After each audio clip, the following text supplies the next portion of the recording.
This episode is sponsored by Cohesity. Cyber resilience isn't just about getting systems back online. It's about keeping your business operating when disruption strikes. That's the idea behind the Minimum Viable Company, or MVC, a trusted operating core for recovery. Cohesity built the MVC to help organizations identify the essential applications, data, people, and processes required to serve customers, maintain communication, protect revenue, and meet critical obligations.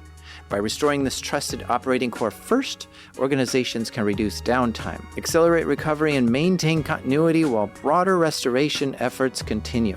It also provides a clear recovery target, enabling teams to focus resources where they will have the greatest business impact. Learn more at cohesity.com/resilience. That's cohesity.com/resilience.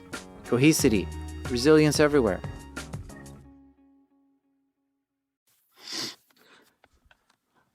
Hello, Jack. Hello. Good. Well, it's good evening for me. I guess you're in the States, so it's probably the afternoon. Yeah. I just ate lunch. I'm having some chocolate. You like chocolate? Okay. Oh, yes. There's very few people I think don't like chocolate. I know. Yeah. Yeah, chocolate's great. Yeah. Keeps you going. Bit of energy. Yeah, little caffeine hit. Indeed. You know, there's only like a few places in the world that have caffeine. There's tea, coffee, cola, chocolate, and I think that's it. That's the natural sources. Yeah. No, it's hard to do without it. Yeah. I do like a bit of chocolate. You're actually making me hungry. I probably got you at a bad time. I wasn't actually expecting you to say, yeah, I'm ready to go and we can just do this, but absolutely suits me down to the ground. So no, you know what? The thing is that you are the most requested guest maybe I've ever had. Wow. Okay. So if you're available, I'm available. Let's go. I'm going to put the chocolate to the side and let's make a podcast. Yeah, that's cool. I've got to say, even before we do this, I have listened to loads of your podcasts, and honestly, it's an honor for me even to be asked onto it. So there you go. So, you're the guy that everyone knows. You're ready to go? Oh, I'm ready. Yeah. Far away.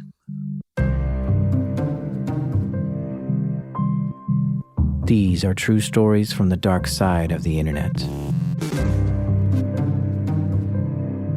I'm Jack Resider. This is Darknet Diaries.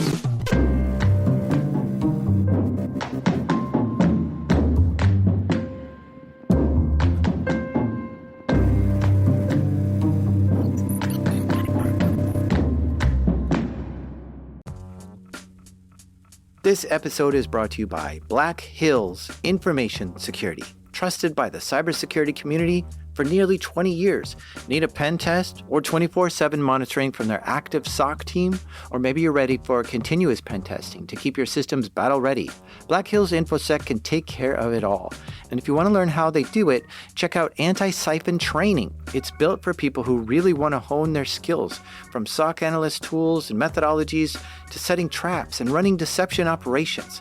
AI is changing cybersecurity right now. Defenders use it, attackers use it, and that's why Anti-Siphon Training is hosting their free AI Security Summit on August 14th. Join experienced practitioners as they share practical lessons, real-world experiences, and insights into how AI is changing cybersecurity. And because you're one of my listeners, they've got a little something extra waiting for you at blackhillsinfosec.com/darknet.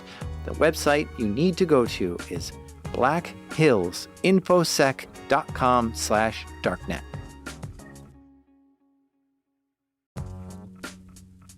This episode is sponsored by Delete Me. Have you ever thought, I should really be doing something to protect myself from stalkers, scammers, and hackers, but you're not sure what? Here's what you should do.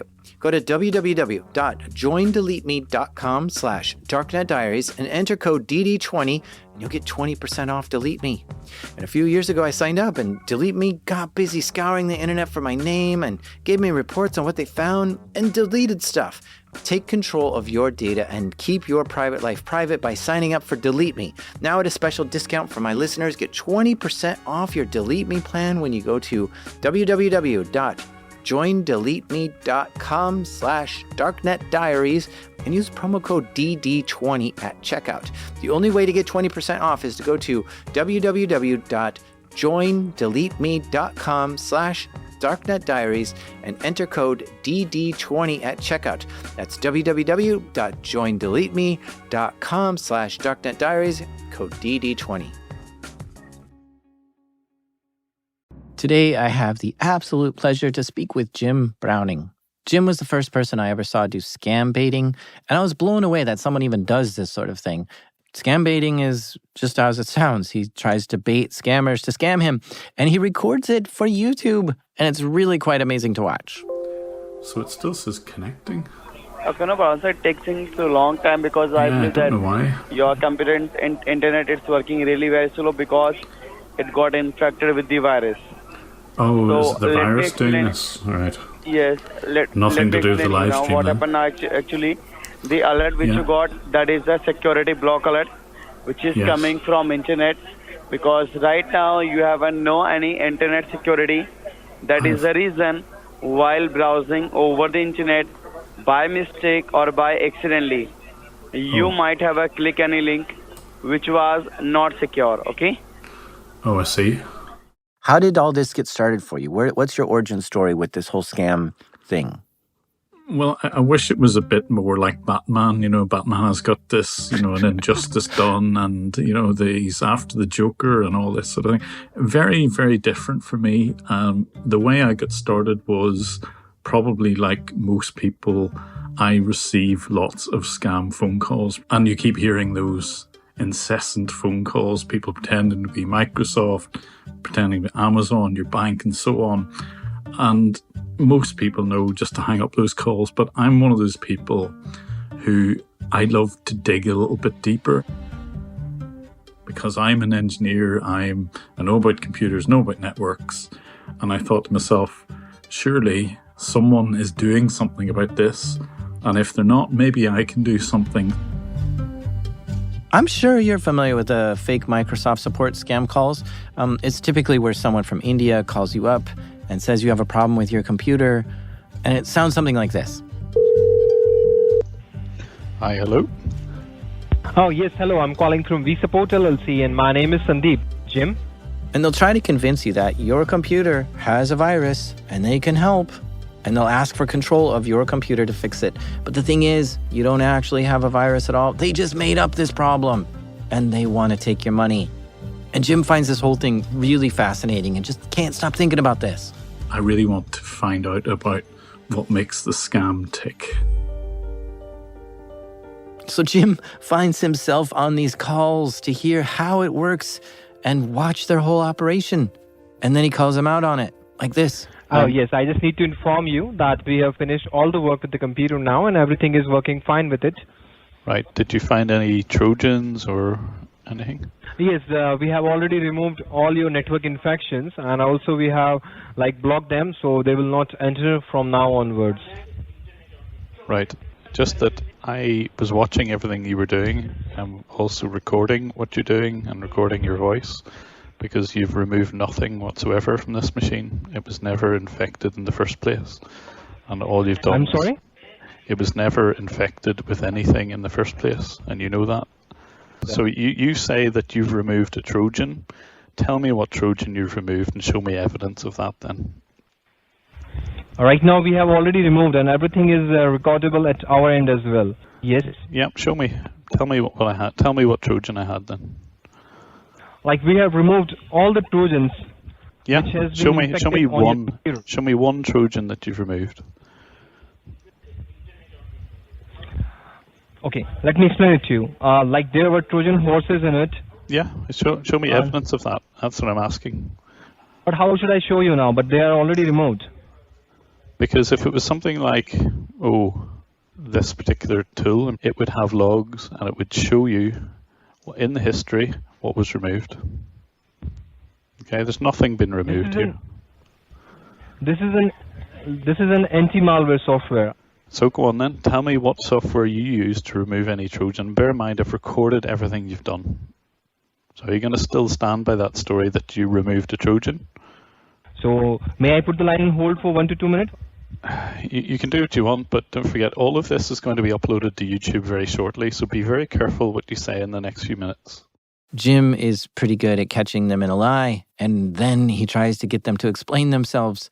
And when they continue denying it, he reports them. Definitely. What I will do is, now that I've got your IP address, this one, Mm-hmm. and the timestamp, which is Mumbai, so it's now Okay. 6 p.m. It's been running for a few hours, this one, though.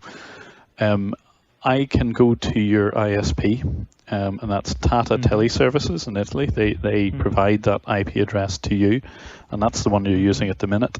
So I'm going to get them to identify exactly who you are, because I know your address isn't in California. I know you're located in India. Or I'll probably just publish all of this on YouTube anyway. Right. So thank you for choosing vSuper. Thank you for choosing scammers in Mumbai. Yes. Okay. Yeah. My background is that I have been in IT really all my professional life, all my working life. Yeah, let's hear about that. What's the specialty that you are in IT? Yeah, so I guess up until very recently, I had a real job, as in a real normal IT job. I worked for a large company, should we say, in the UK, and part of their specialty was dealing with IT services and setup. And I have personally supported an organization with more than 200 or 300 people in it. So I'm the kind of admin, the sysadmin for a large IT company. So that's my background. As part of that, I'm also a programmer. I'm a network engineer. But I've no formal qualifications in, for example, cybersecurity. Although at this stage, I think I could probably do fairly well in a cybersecurity exam. But my background is a normal IT job. That's it. A lot of times what these scammers will do is type commands on your computer to prove you have a virus. But all they're doing is just showing you really normal computer activity, and it doesn't prove anything. In fact, one time I saw a video of his where a scammer just typed on the screen that the firewall is damaged and is at 2%. And the scammer was trying to say hackers are going to soon break through and get everything. But the thing is that firewalls don't have a percentage. And it's great that Jim knows a lot about IT and can easily spot every one of these bad attempts at showing him that there's a problem on his computer. Type these things into your computer and look, you've got hackers, you've got viruses, you've got computer problems. You're going to have to pay me $200-$300 to fix that problem. Now, these scammers are not sophisticated at all. Their scam is really basic, but their method of collecting payment is crazy ridiculous. What they should do is just act like a normal company and set up a website where you enter in your credit card details and send the money. But they can't do that because payment processors will quickly spot and shut them down and freeze their money, maybe even charge them a fee. So Stripe and PayPal are just out of the question here, which means they've got to come up with some creative alternative ways to get money from you. They will get you to buy a gift card. They won't use the word gift card. What they say to their victims is, you've got a security problem. You're going to have to solve it with a security card, and you'll have to go to your local Walmart or whatever to get the security card. And they won't use the word gift card if they can avoid it. But whenever you go in there and you're outside the store, they will say, right, I need you to go in and buy an Apple card or an eBay card or whatever it is. And as soon as you read out that number, that's as good as them taking the value of that card, because they can launder that almost immediately. So I'm curious on that. How do they launder it? Because if you give someone an eBay card, they're not going to buy something on eBay. They're probably selling that for pennies on the dollar. They do, exactly. And they'd be lucky to get maybe 50% of the actual value of the card. But what they do is they take those numbers, and there is quite a, well, shall we say, a black market for gift card numbers.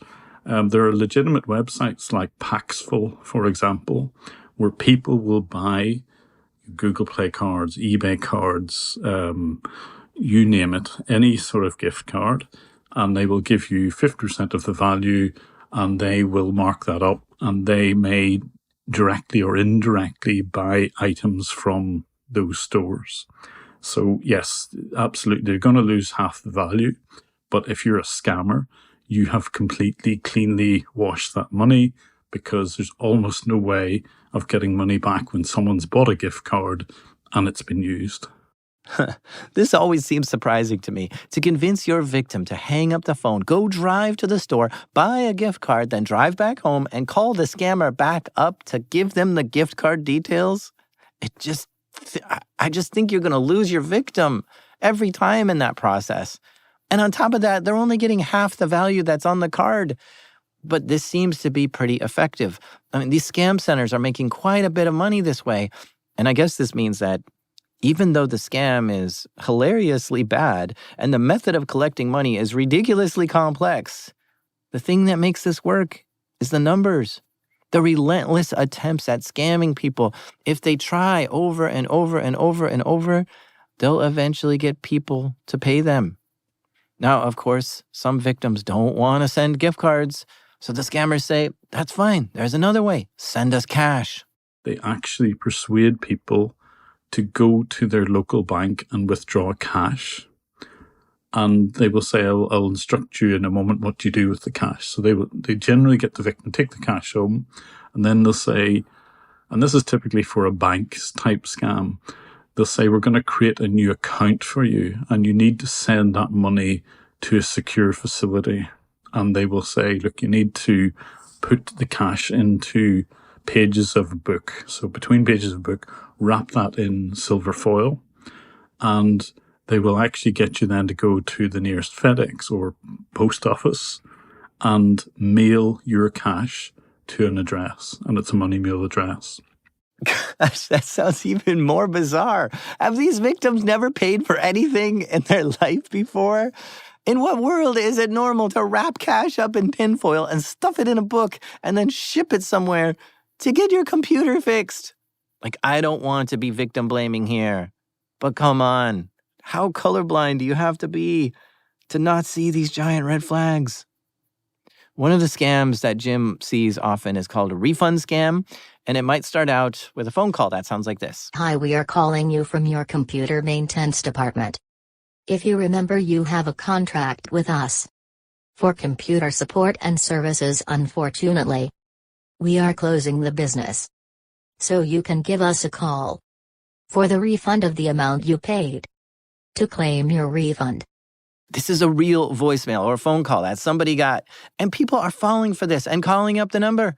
To you and me, that phone call sounds ridiculous, doesn't it? Like it's a crappy robo voice, and it's not fooling us. But just think about the mechanics of this call. I mean, they're clearly using some text-to-speech software, right? And I don't know why, but they're using a terrible version and have terrible English. But technology is rapidly improving. There's way better software out there today. And I just wonder, someday the scammers are going to upgrade and use the good stuff. Let me demonstrate. Here's what I'm going to do. I'm going to improve this whole scam attempt. Are you ready? First, I'm going to take the text that they said in that call and ask ChatGPT to rewrite this, but make it sound more like a natural English speaker would say. Cool. Now take that and make it sound even more casual, like something you just hear on a phone call or something. Okay, that looks good. Now I'll run this through a more modern text-to-speech software. Okay, it's done. Let's take a listen to this call now. Hello, sorry to bother you. My name is Sarah. From the computer maintenance department, I need to talk with you about your support contract with us. Here's the thing, we're closing the business. I know, it's a bummer, I'm sorry. But here's the good news, you'll be getting a refund for the amount you've already paid us. Whenever you have a moment, can you call me back? I want to get this refund to you as soon as possible. Hope to chat with you soon. You see how much better it is with modern tools? And seriously, that took me 2 minutes of just using automated tools to fix it up. The audio went from stupid Computer maintenance department to scary. I know, it's a bummer. And maybe you can still spot that that's AI generated. But would your grandparents think that? I improved it because I want you to be aware of the tools that scammers have at their disposal today if they wanted to. And I want you to think about how much better their scams are going to be in the future.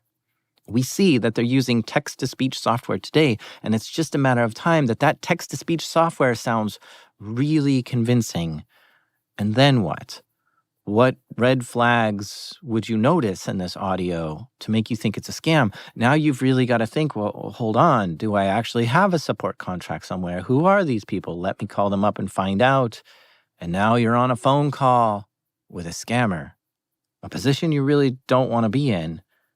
And you can see how this whole thing is going to get trickier and trickier in the future. The scam is what you call a refund scam. So they'll pretend to be a big organization, typically Amazon, and the conversation will start off with, they say they're going to refund this charge, which, the victim will know nothing about. Okay. Well, if I'm the victim, I'd be like, okay, I have no memory of this charge, so yeah, go ahead, refund me, and see you later. But it's trickier than that. Here's one of the actual scam calls that Jim captured. We can easily send you the money into your account within 5 to 10 minutes, and you will get your amount right back right now, okay? Alright. So do you do online banking then? So which bank do you do online banking? This victim mentions Mid-Oregon Bank. Just go ahead and log into your bank. Log into your bank first of all, sir. Alright, that's great. Now, sir, you have to tell me, your account has been opened, right? Alright, sir. I don't need that. You have to be telling me, in which account do you need your money back? Now, here's where the scam part comes in. The scammer will say that they want to make sure the money goes into the proper bank account and will ask to see the victim's screen by using some screen sharing application. And then they'll ask to take control of the victim's computer. Once they have control of the victim's computer and can see their online bank balances, then they'll say they're initiating the refund for whatever, say $300. And since the victim is logged into the bank's website, what the scammer will do is edit the web page in the browser to make it look like the money was just deposited into the account. But it's a fake deposit, though. It just looks like the money went in. But the scammer just faked the whole transaction by editing the HTML on the victim's screen. But here's the tricky part.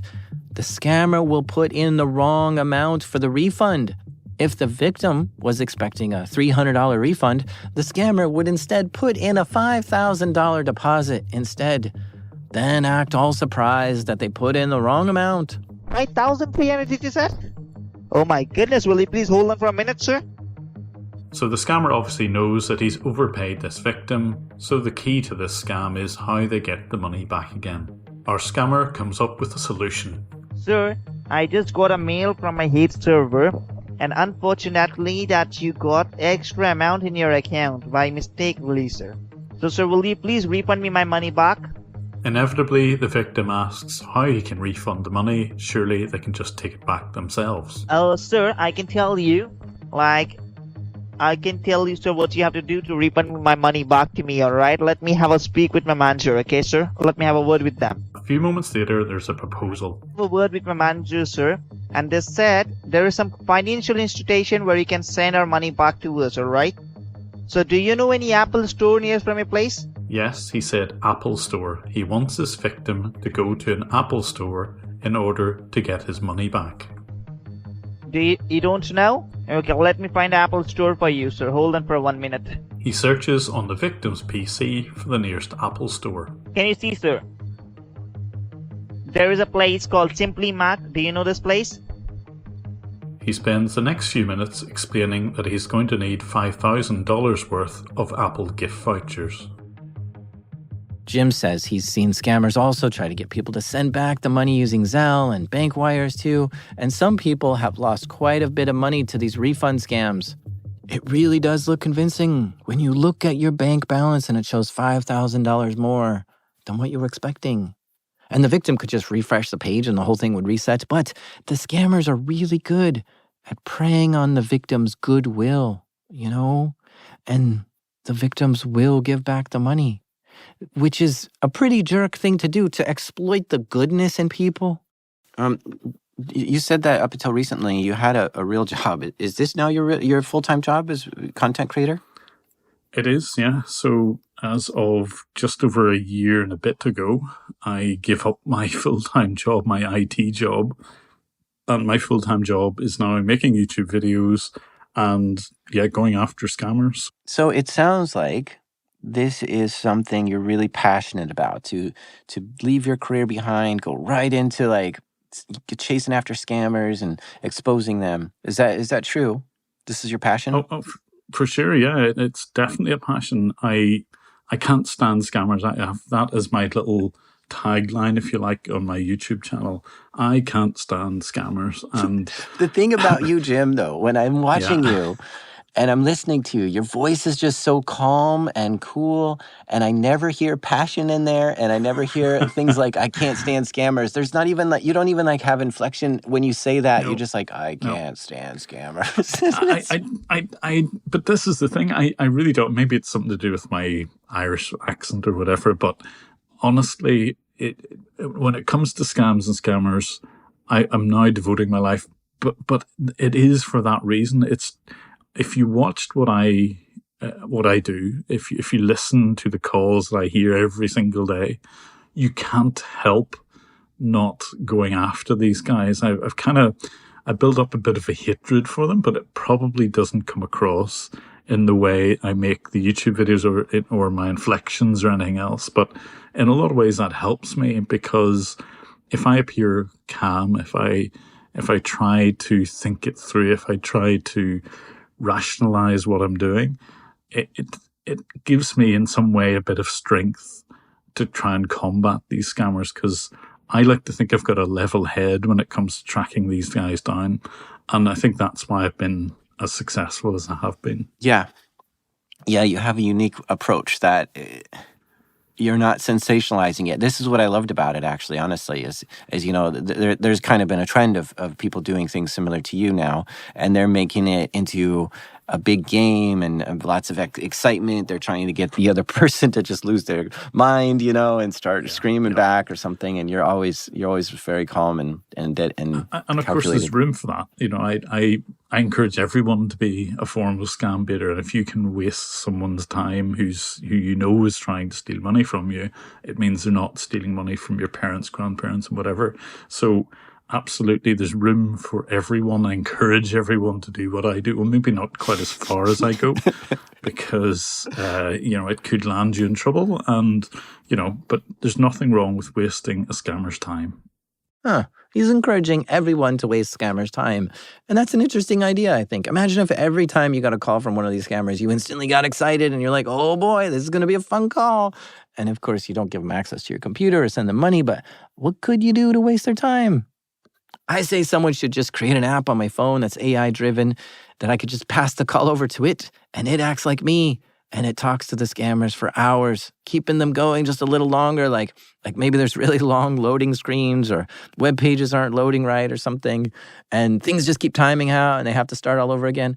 And you know, there are a few scam baiters out there. One of them is called Kit Boga, and I did see him dabbling with a AI bot tool to try to waste scammers' time. But as Jim spent more and more time with these scammers, something really fascinating happened to him one day. He somehow ended up controlling one of the scammer's PCs. And this sent Jim in a whole new direction. The very first time that I was able to connect to a scammer's computer was that the scammer actually gave me his user ID and password to connect to him. And then he would switch sides. So there was a period of time where, if the scammers were using a bit of remote access software called TeamViewer, if they were using TeamViewer and the connections were coming from India, TeamViewer noticed that a lot of them were scams, and they actually banned the entire country for a period of time. And during that time, they wanted to keep the scams running. So what the scammers would do is say, well, you connect to me, and there's a little bit of software internally that says switch sides with partner. And then they would connect back to the victim, supposedly. So I was actually given the scammer's username and password, so I can connect to their computer. That must have been, the first time you did that, that must have been such a wild moment. it was unbelievable, because what you can do is exactly what the scammers do, which is as soon as you make that connection, you can lock their keyboard and mouse and blacken their screen. So I knew how to do that because I'd seen it so often. So this was like a real gift for me. So I connected to them, locked them out of their computer, started to download all the files to try and figure out who this was. Now, just beside communicate, you see the option which says connect to partner. Yeah, okay. Hey, what are you doing? I can't see communicate. Communicate. Hi, are you still there? Hey, you mother. Hey. Well, you're the one who's scamming, aren't you? And of course, because their computer is completely locked and black screened, they're not really quite sure what goes on. You know, they maybe hadn't encountered this before. So I knew that my time was probably limited. So I grabbed as much as I could I could download all their files. They weren't seeing any of this. And I was able to work out exactly who they were. This is why I love watching Jim's YouTube videos. This isn't the only time he hacked into a scammer's computer. He does it practically every video now. He's figured out so many different ways to get in to the scammer's computers. You just heard one way he does it, and he won't tell me any of the other ways that he gets into these computers, because he says if he tells us, then the scammers are going to hear this and fix it, and he'll lose access. So he keeps his little hacking methods secret. But my mind cannot help but start to brainstorm ideas on how you could hack into a scammer's computer. So let me just think out loud here for a minute. Okay, so when you connect, like when the scammer connects into Jim's computer to do that remote support, right? That scammer is going to be coming from a specific IP, and Jim could probably see that, right? If he like does Wireshark or something, he can capture that IP, and then he's got their public IP, and from there, could he then like port scan that IP and look for open ports and then try to find like some exploits or vulnerabilities to hit those ports? Maybe that is possible. Another thing is if they're using like some remote desktop software, is there a bug in that software that Jim can exploit to reverse the connection? I don't know how he does it, but even if I hit the nail on the head, Jim's not going to admit to how he hacks into their computers. No, and I probably never will, simply because scammers will learn from that. And unfortunately, they watch my videos just like a lot of other people do. And I don't want to reveal that as a secret. But suffice to say, a lot of it is social engineering as opposed to some 0-day compromise of the remote access software that I'm using. So I am far more of a social engineer than a hacker, if that makes sense. We're going to take a quick commercial break, but when we come back, I'm going to play you some of my favorite clips from his channel, and you're not going to want to miss this. This episode is sponsored by Vanta. What's the one thing in business that's spreading as fast as AI? AI risk. Every new tool your team signs up for, every vendor that turns on AI features, every new integration, each one is an opportunity for something to go wrong. And most security programs weren't built for AI's pace of growth. Enter Vanta. Vanta is helping companies like yours watch for the risks that show up between audits, across your vendors, your AI tools, and your whole environment. How? The Vanta agent works like a 24/7 GRC engineer in the background, finding issues, drafting fixes for you, and cutting vendor assessment time by up to 50%. Whether you're a fast-growing startup or a global enterprise, Vanta is here to help you automate your security and compliance and earn and prove trust. Get started today at vanta.com/darknet. That's spelled VANTA. Vanta.com/darknet. Jim is known for hacking into scammers' computers and exposing them. And it's really quite wild to watch. He has over 100 videos on YouTube now, and many of them are exactly this. And it's amazing just to hear the scammer's reaction when he tells them like some detail about them that he shouldn't know. Like, for instance, there's one where he hacked into someone's computer in the call center and got a list of like everyone's names and their fake names. And this is one of my favorite videos. So let me just play a clip for you from it. Hello? Hello. Hello. Yeah, hi, sir. My name is Carolina Fernandez. I am calling you from the Microsoft. Oh, hi, Priya. Hi. Who are you? I'm a ghost. Idiot. Don't call me an idiot. I'm a What's ghost. your name?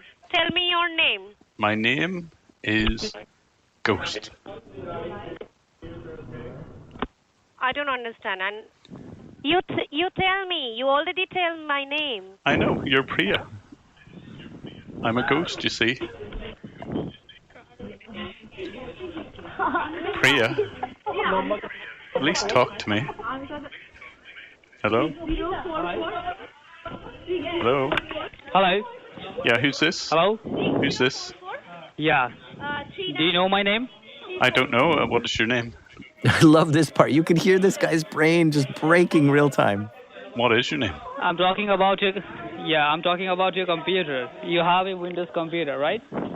I do, but I don't understand why you can't tell me your name. At this point, the entire call center is listening in on this call. Like, what is happening here? And they even have him on speakerphone. And this new lady jumps on the call. Hello? Hello? Yes, hello. Who's this? Yes. Hello. Who am I talking Hello? to? Yes, who am I talking to?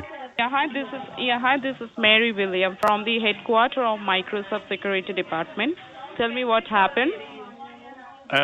Mary, are you sure your name's Mary? Yeah, definitely. I know my name. I'm very sure for it. But it's actually Susmita. No, I'm not Shushmita. My name is Mary William. Do you understand? Are you getting a little bit hot, Susmita? Sorry, no. Listen, you are speaking to me and my name is Mary. Now, Priya picks the phone back up, and she's really curious and wants some answers. Can I request you, sir? Yeah. Just one request. Yeah. Can you please tell me, sir, how do you know the name that like Priya, Shushmita, like this Indian names? Where are you getting from? Did I get that right? Because I was just guessing. No. Do you using some technology or anything? How do you know the names?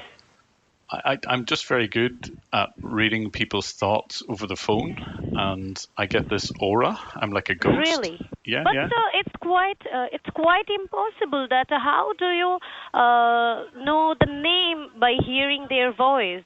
Just simply because whenever you speak to me, I can pick up on vibes, and I kind of know you create like an aura around you. I'm a little bit like a ghost. Okay, yeah. I'm from Microsoft, sir, and you are talking about Avijit, like, right? Oh, Priya, please don't do this to me. Come on, you don't really work for Microsoft, do you? Sir, my name is not Priya. I'm not Priya, sir. You're Again, not you Priya. made a mistake. Okay, but you confirmed that to me earlier, and you said your friends were Suspita another and name. Mimi, and you told me that earlier, so you've already confirmed Mimi, that. yes, and then you can use another name for me. Well, is Priya not your name?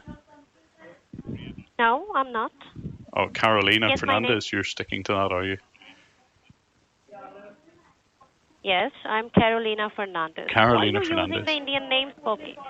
Yeah. Right, okay. Well, whatever you want, Carolina. I don't really mind. So what's wrong with my computer? Sir, your computer completely infected by some hackers. That's Right. why we are receiving some warning signals from your computer. Okay. Okay? Okay. And that point of time, so we are calling you to make you aware about your computer problem. Okay? Okay. Hello? Yeah, are you still there? Hello? Hello? Sorry, your colleague's listening in, but I can hear her talk as well. Oh, she's hung up. That's okay. Yeah, I know. She wasn't very good, was she? Oh my God. Who are you, sir? May I know who are you? I just told you you can call me Ghost, because that's kind of the way I feel. I get this aura around people. I can tell who's around them. I can tell just from the tone of their voice. What is your job, sir? How long have you been tell me working the there, exact Priya? location. How long have you been working there? Where I'm working. Tell me the location. Fake Microsoft. Where I am working.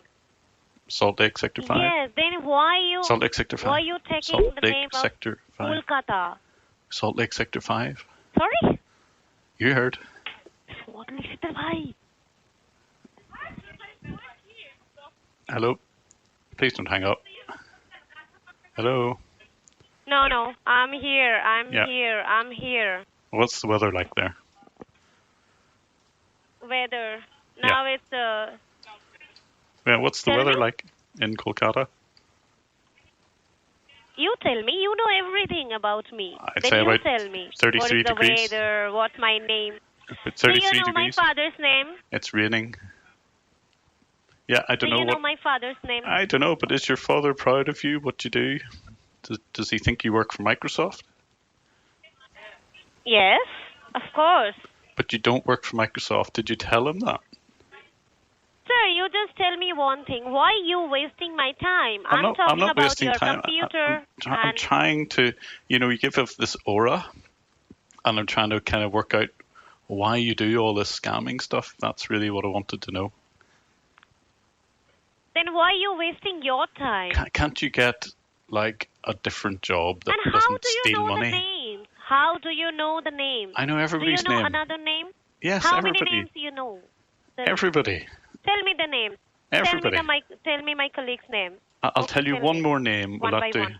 Will I tell you one more name? Yes. Sohini. Yes. Sohini. My God, Sohini. And tell me another name. No, I'm not gonna look. I get this from Any the aura. male name? Well, apart from Any Abhijit. male name? Yeah, apart from Abhijit. So I do respect your talent. Okay? Can you please? Yes, I'm here. Do you Can you know- please tell me who is beside me right now? Which side? In my left-hand side. I think that's Mimi.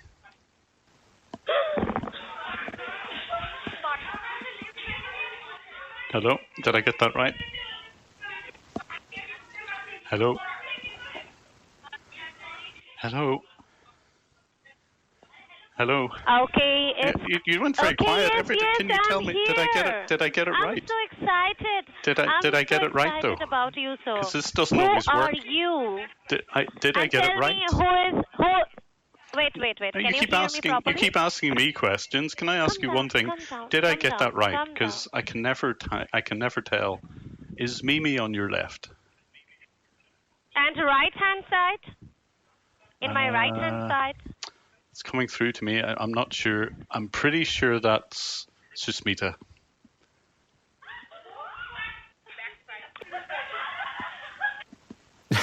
I love it.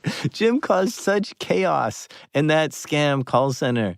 He told them their real names, their location, even the name of the company that employed them.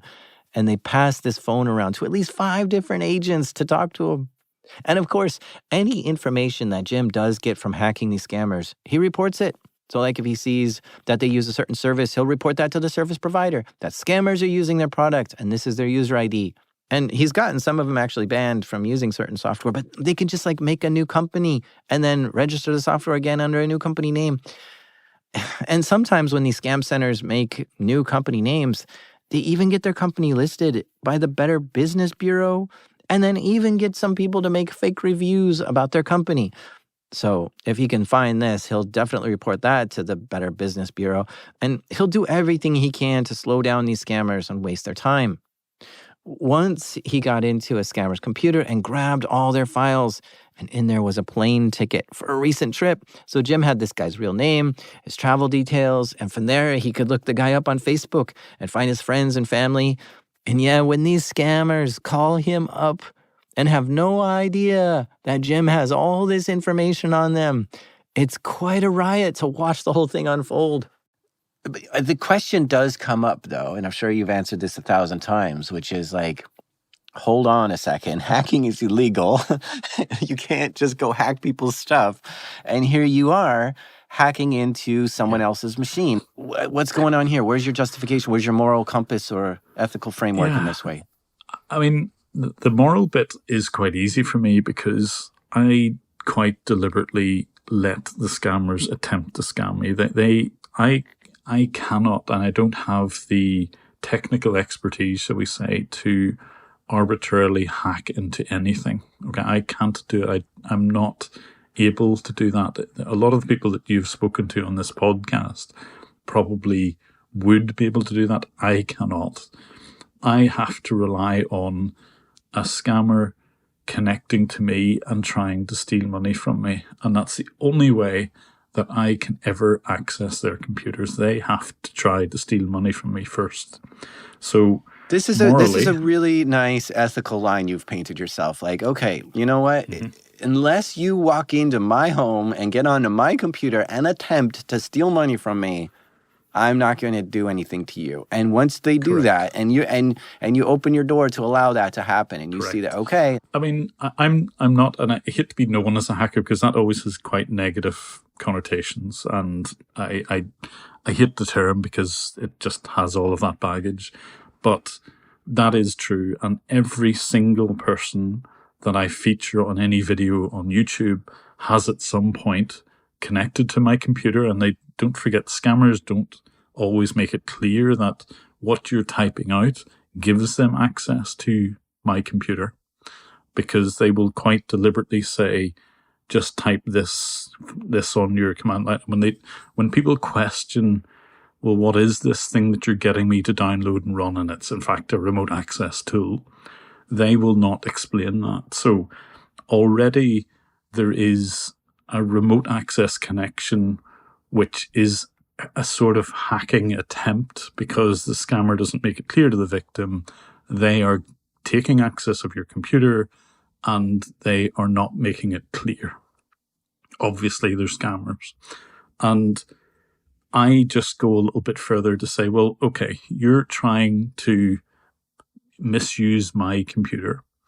So internally, I'm thinking, you're now fair game for me to do the same to you. So the only people, and I've said this a number of times in other interviews as well, the only people who could ever have a problem with what I do are the people who try to steal money from others.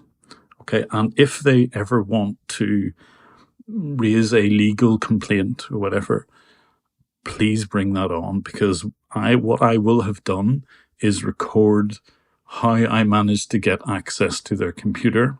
And the answer is because they were trying to steal money from me. Now, that's not a defense on its own, but it just means that if I ever have to defend myself for any reason, I have a good reason as to why I have access to their computer, and it's just because of this theft that they're attempting. There's almost no recourse that they can have. I mean, I'm assuming you haven't had any legal complaints that you've had to seriously take care of. Yeah. The only complaints I've ever had are privacy complaints on YouTube. Scammers don't like their faces or voices or documents displayed on YouTube.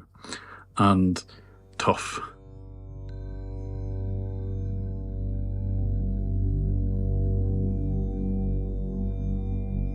Okay, so my absolute favorite video of Jim's is when he hacked into an entire call center and could watch everything that was going on there.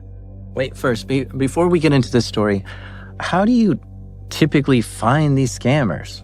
Yeah, I have my email address on YouTube, and a lot of people just simply email me saying, hey, have you seen this pop up? Or I've just had a phone call from this number, and or I've had this email and it's a fake invoice, or my grandparents have just been scammed, here's the phone. I get all of that all the time. But actually, in a lot of ways, I don't even have to use that, because I'm on what's called a mugs list. So in the past, I have pretended to pay scammers, because remember this bit where I say I actually lead the scammers on? I give them fake information, including credit card details. And if you work your way onto a list of people who they think they've scammed in the past, they will call you again and again. Those lists are like gold dust for scammers. So the end result of that is I get so many phone calls directly to my home phone number that I don't need anyone else's input. I'm already in the middle of a load of scams, and honestly, there's nearly too many to cope with. So what do you have, like 16 different phones over there? I do, literally. I mean, I have one phone service with 10 different phone numbers in the UK, and I have something similar with US phone numbers, although I've dropped a lot of those recently from the number. It has nearly got to the point where I just can't, have an evening free of scam phone calls. Okay, but this story doesn't start with an inbound phone call. Instead, someone told Jim about a malvert. This is an ad on a website which has malware on it. Basically, if you went to a website, you would hear this. Important security message. Your computer has been locked up. Your IP address was used without your knowledge or consent to visit websites that contains identity theft virus. To unlock the computer, please call support immediately. Please do not attempt to shut down or restart your computer. Doing that may lead to data loss and identity theft. The computer lock is aimed to stop illegal activity. Please call our support immediately. Now, this was just an ad on a website, but it had some malicious JavaScript in it, which maximized the browser, showed this giant warning, played this audio on repeat, and then made the mouse disappear, which made it seem like the screen was frozen. It's not actually a virus, though. You can just tap on Control-Alt-Delete and close the browser, and all is fine. But to someone who doesn't know better, this could be scary, and they might call the number to get help. So Jim called the number and said that his computer's infected, and the scammers immediately tried gaining remote access to Jim's computer and tried to scam him for money. So that means, in Jim's mind, they crossed the line, and it was time for him to try to hack them back. The way that I got access to the reverse access to that, I'll not go into that part in detail, but suffice to say that when I did get access, I got access to just one PC, and it was from a supervisor. And I was able to watch what that supervisor was doing, and one of the things that he was doing was watching CCTV. So I could see the IP address of the server that he was using. It wasn't an internal server, it was an external one. And when he logged into it, he logged in with the username of admin and a password of 8 characters. And for the particular CCTV system that he was using, I did a Google search of what is the default password for this system. And would you believe they were still using the default password? I guess you could call that hacking, but I could see the IP address, the username, and I could just tried the default password, and I was straight in. Admin123 was his password to protect this scam operation. Okay, so we got into a supervisor's PC in a scam call center, but then from there was able to get into the CCTV system. Now, this scam call center had a lot of cameras. The supervisor could watch all the scammers do their calls and go on break and go outside. And there was even a camera in the boss's office. But that wasn't it. The supervisor also had the ability to listen in on the calls. In fact, all of these calls were being recorded with some software. It was gold dust for me because they had records of all their calls. I could see it on which server they were using, and I could directly download these things because I had access to that scammer's computer. So I managed to download 9 months worth of calls, about 70,000 separate calls. Holy moly, 70,000 calls? And this is a much bigger operation than I thought. But Jim started going through this and was able to match up some of the time codes of the CCTV footage and the recorded calls, and could essentially watch the scammers as they called these victims and listen in on the calls. It's quite fascinating to watch because sometimes the scammers are like playing video games or looking bored.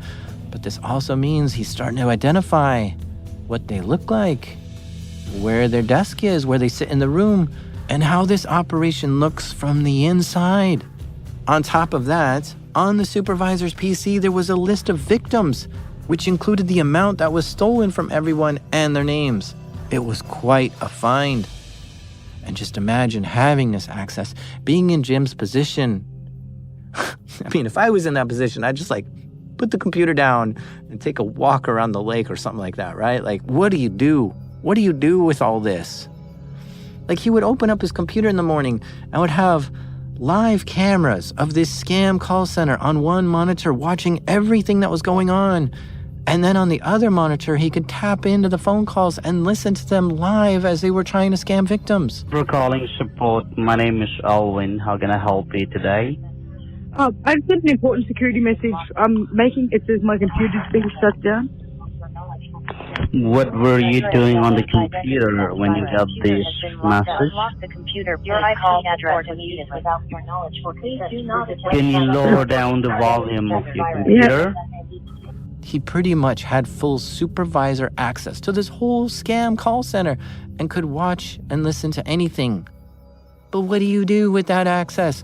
Like, it's really tempting to just call him up and be like, hey, I can see you, scammer. I can see you wearing a hat and playing video games. I gotcha. Yeah, it was so tempting that whenever I'm watching live on the CCTV. I know the number that they're using the victims to call that day. So I can call that number and I'll be speaking to somebody in a room that I can see on CCTV. Hello? Hi. Yes, sir. Yeah, so what's all this about stopped services then when they should be running?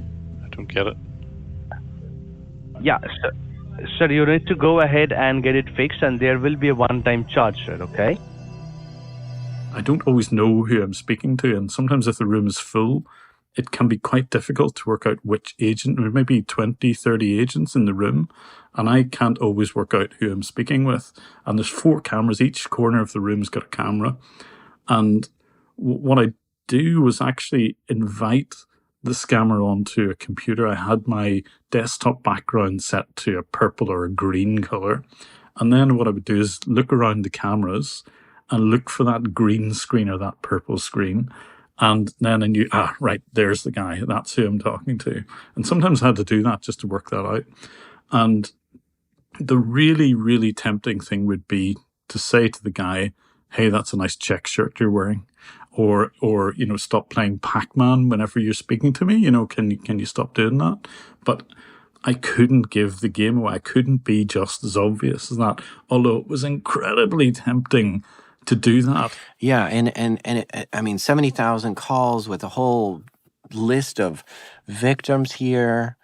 This is too much for one person to process all. So what did you end up doing with this access? So I kind of figured out I was really on to something quite big at that stage. And I thought I would bring it to the attention of more mainstream media, specifically the BBC. I had never had contact with the BBC until that point, but because I had personally tried to close down a lot of scam operations and been pretty unsuccessful about it, so I have previously gone to the police in India to say, here's a scam call center on your doorstep. Here's where they're located. I was able to get that sort of information, but nothing really ever came of it. And I thought, perhaps I'm going about this wrong. Perhaps what I really need is more mainstream media involved. So I got in touch with really a general purpose BBC email address. And before too long, I was reached out by a team called Panorama. Panorama are like a very long running documentary program where they cover all sorts of current affairs issues. But this particular team were interested anyway in scam phone calls. And as soon as I get in touch and said, look, this is what I have, of course that team were very, they wanted to work with me from that point. The BBC has more resources than Jim. They can parse through this massive trove of data quicker and started putting pieces together even more. And together they built quite a detailed understanding of this whole scam operation. They figured out the name of the company, its address, who owns it, the employees who work there, and the victims, and how much money this whole place was making. And again, it was all clearly documented with the video footage and the recorded calls and the files that they got from that supervisor's computer. They had a ton of evidence. And they even reached out to the victims to let them know they were scammed. I feel angry and upset.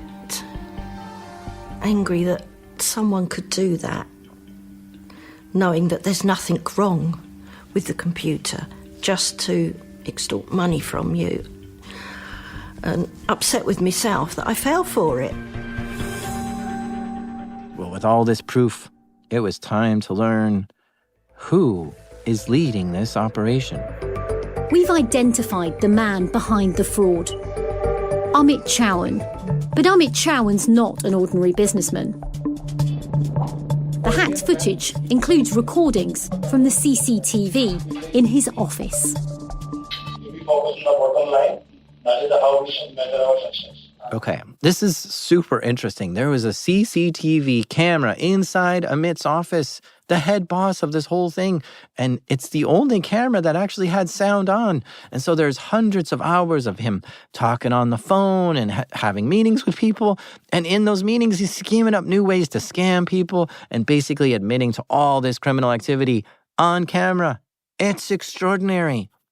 Well, with all this evidence in hand, the BBC reporter went to India to try to meet with him. I want to meet Mr. Chauhan, but he's away on a luxury holiday in Thailand. So I can only reach him on the phone. Hello. Hello, is that Amit? Yes. Hi, Amit Chauhan? Yes. I want to get your comment, please, on allegations that you're scamming people in the UK out of thousands of pounds. What would you like to say to that, Mr. Chauhan? No, I don't think so. There is any case like that. There is no such cases. But I'll talk to my lawyer first, and then we'll get back to you. Well, it was true. There was no such criminal case against him. So the BBC reporter went to the police and asked, hey, why don't you crack down on these scam call centers more seriously? And here's what the Indian police said. This crime is a difficult crime. It's difficult to crack because we don't have victim, we don't have accused, we don't have anything. It's very difficult to link the accused with the victim. Well, in this particular case, they did have victims. And the BBC recorded the victims' testimony to hear how they got scammed. So when the BBC published this story, and when Jim publishes YouTube videos, it couldn't be ignored by the police. They had victims, they had evidence, they had the address, they had the name of the boss. It was a very easy case to process. So the Indian police raided the scam center. The police did their raid. They picked up whatever computers they could. They went to the boss's home address. And he lived in like the most luxurious accommodation you could imagine. Something like $6,000 a month to rent the space, which is completely unheard of if you're in Delhi where he was. And what I had expected was that this would be such an easy case for them. There would be no problem. And ultimately, the guy who ran the thing would be locked up.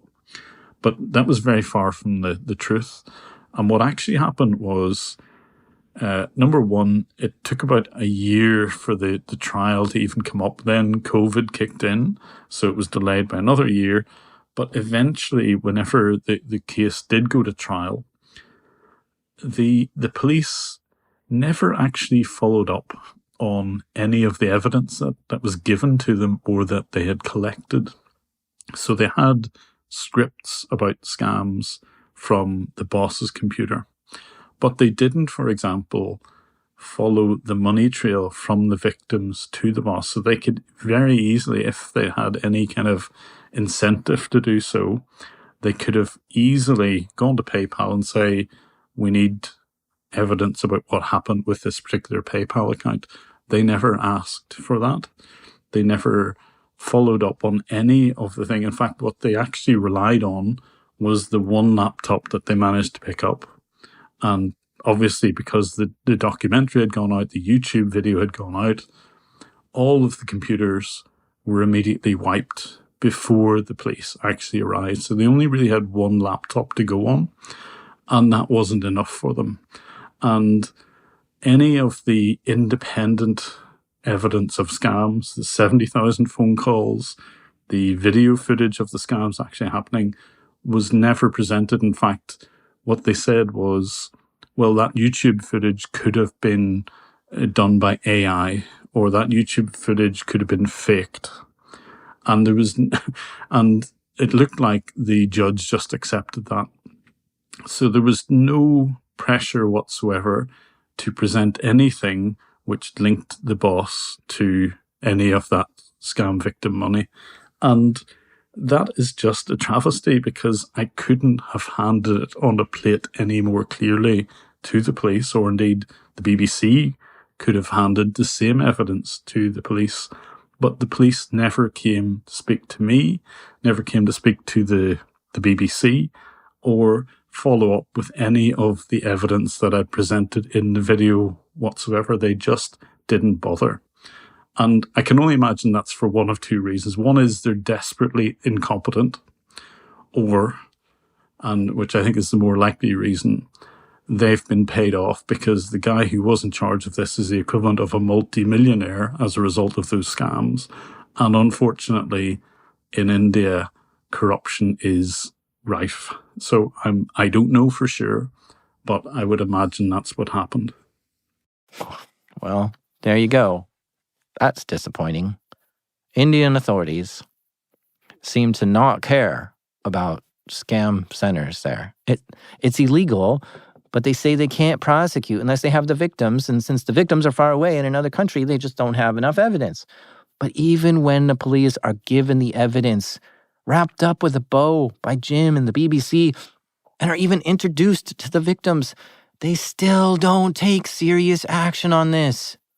So despite Jim's huge efforts of dismantling this whole industry, it looks to me at least that it's only going to keep growing, since these criminals can scam victims all day with impunity.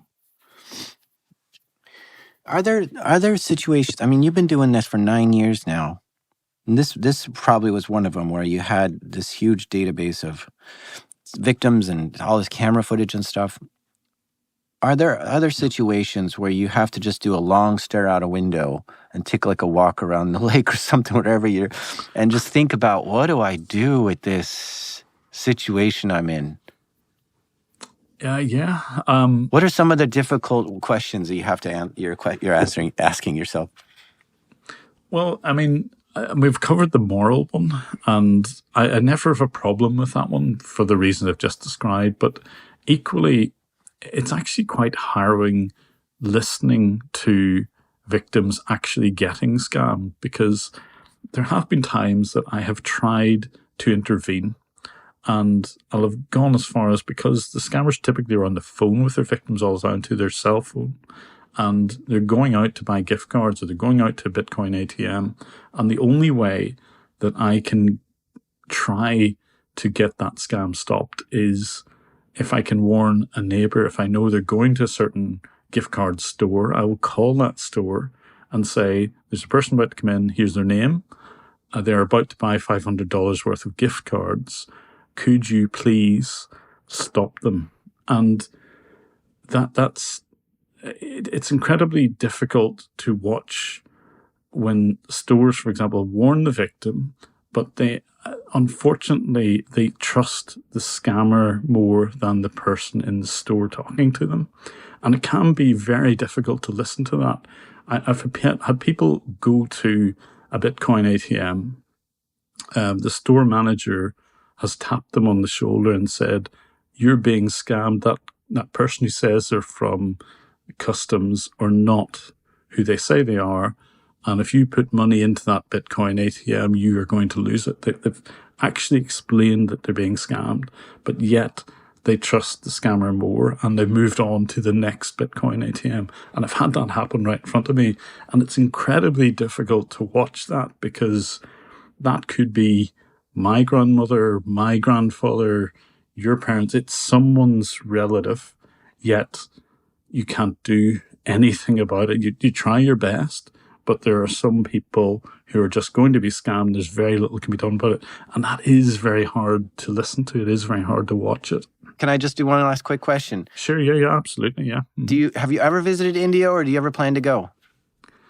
Actually, I would love to see India, and I'm honest about that, because I've spoken with Carl Rock, so my partner in crime when it comes to all the kind of drone footage and so on, and I actually admire India as a country, and I'm not just saying this to kind of justify, me slagging off people in India when they're scamming.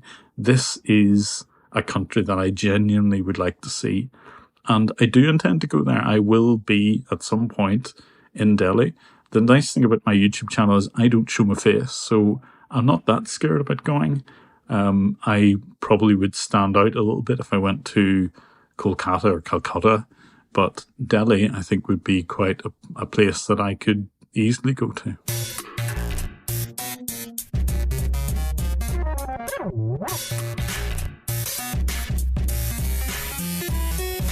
A big thank you to Jim Browning for coming on the show and telling us all about the scam baiting he's been doing.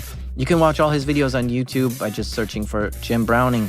This episode was created by me, the Fickle Finger, Jack Resider, and this episode was edited by the Wisdom Feather, Tristan Ledger. Mixing done by Proximity Sound, and our theme music is by the mysterious Breakmaster Cylinder. Someone asked me the other day, what's an Ethernet? And I said, oh, that's what you use to catch the Ether Bunny. This is Darknet Diaries.